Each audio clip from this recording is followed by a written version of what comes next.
Bonsoir à toutes et à tous. Merci de nous recevoir pour ce journal en français. À la présentation, je suis Rayla Tsoumana. Au sommaire, un hommage a été rendu ce jour à Jibo Bakari dans son village natal Soudouré. Figure politique nigérienne des années 40, il est présenté au Niger comme un symbole de la résistance à la continuité coloniale. Les prix des moutons flambent à Niamey à quelques semaines de la fête de Tabaski. On en parle dans ce journal. La commémoration du 28e anniversaire de la disparition de Jibo Bakari a eu lieu ce jour à Soudouré, son village natal près de Niamey. Figure marquante de la vie politique nigérienne, il fut le premier maire africain de Niamey élu en 1956. Abdoulaye Sanda, organisateur de l'événement et petit-fils du défunt, explique les objectifs de cette initiative. Il est au micro de Habibou Garba. Nous sommes obligés aujourd'hui de nous rappeler de Jibo Bakari parce que c'est le pionnier de la révolution. Quand Jibo se sacrifie pour son pays, on en parle moins pour sa famille parce que sa famille, jusqu'à présent, il y a toujours les séquelles. Jibo a passé toute sa vie en exil. Il est rentré juste quelques années avant son décès, en 98. À l'époque, j'avais 9 ans. C'est vrai, je ne me rappelle pas beaucoup de choses, beaucoup d'images, mais je pense qu'il faut que les Nigériens se ressourcent dans l'image de Jibo Bakari parce qu'il a tout donné pour ce pays. Et nous allons accompagner les autorités aujourd'hui qui sont en train de se battre jour et nuit pour qu'on puisse retrouver cette liberté dont Jibo Bakari avait toujours prôné pour ce pays. À moins de 2 mois de la Tabaski, les prix des moutons sont en hausse dans la capitale. Jibrila Issoufou, vice-président du marché à bétail de l'arrondissement communal Niamey 5, apporte des précisions sur les raisons de cette situation. Il est au micro de Hassanour Abdraman.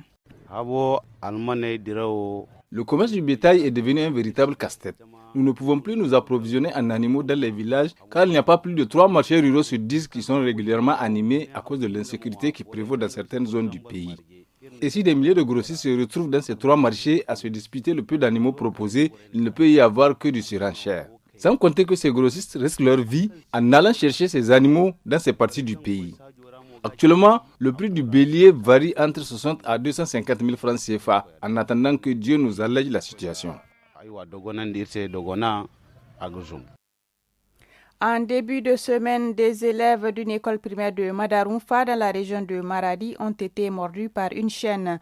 Selon les témoignages, l'animal s'est introduit dans la cour de l'établissement et s'est attaqué à plusieurs enfants. Les élèves blessés sont actuellement pris en charge médicalement. Plus de détails avec le directeur départemental de l'élevage, Ousseini Razikou. Des propos recueillis par Abdul Nasir Oussani.